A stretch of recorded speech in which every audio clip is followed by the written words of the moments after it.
Welcome to జిల్లా వాణి news బులెటిన్లో ముందుగా హెడ్లైన్స్.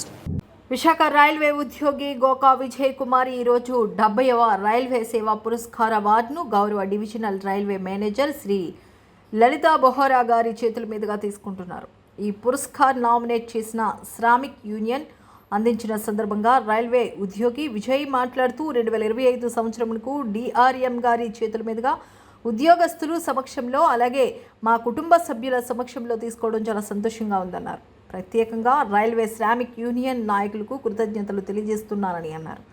ఈ కార్యక్రమంకు పిలవగానే విచ్చేసిన నా బావ ఆర్టీసీ ఉద్యోగుల అసోసియేషన్ జిల్లా సెక్రటరీ ఎల్లపు రాంబాబుకు, నా మేనల్లుడు వై రామ్ చైతన్య, హైకోర్టు న్యాయవాది తదితరులు పాల్గొని విజయ్కు అభినందనలు తెలియజేశారు.